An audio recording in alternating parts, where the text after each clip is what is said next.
Taxpayer dollars already spent on border security in Texas. However, several county leaders are saying they need more from the governor and the state and the president. And today in Kinney County, those leaders filed a state of disaster declaration to get more resources.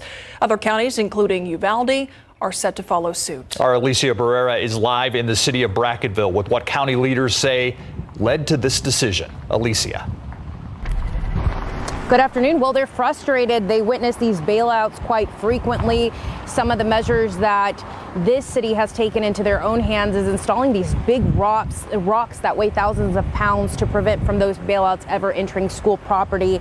And quite frankly, they say that their departments, when you're talking about deputies, they're just very small and they're overwhelmed. So they're asking for change and they're asking the governor specifically. But the big announcement was that Kinney County, along with other counties, including Terrell, Uvalde, and Goliad, want the governor to declare what they call an invasion at the border. However, just last week in the RGB, we spoke to Colonel Rick Nolan. He's the chief of staff for the Texas Military Department.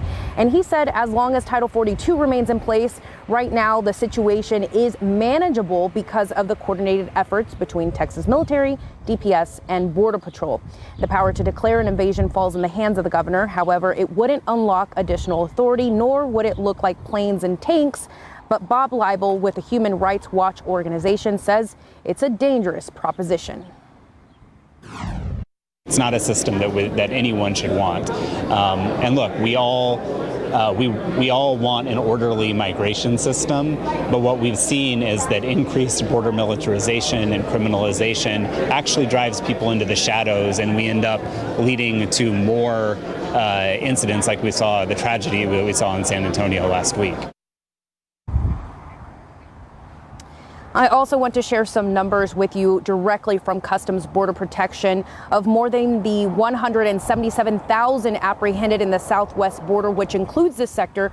42% of those were processed for expulsion, so deportation under Title 42. And then you have more than 138,000 undocumented immigrants that were processed under Title 48. And I just got some numbers in from the Del Rio sector, that's Border Patrol. They apprehended close to 5,000 over the weekend, 4th of July weekend. 2 of those are criminals. So when asked what these sheriffs would do if the governor decides to not issue an invasion at the border like it's what they want, specifically Sheriff Brad Coe from Kinney County, where we are today, said he's willing to do what he did last week, and that was drive 4 undocumented immigrants all the way to Eagle Pass and drop them off in the middle of the international bridge to deport them, which could result in enormous legal liability. However, he says he's willing to do it again.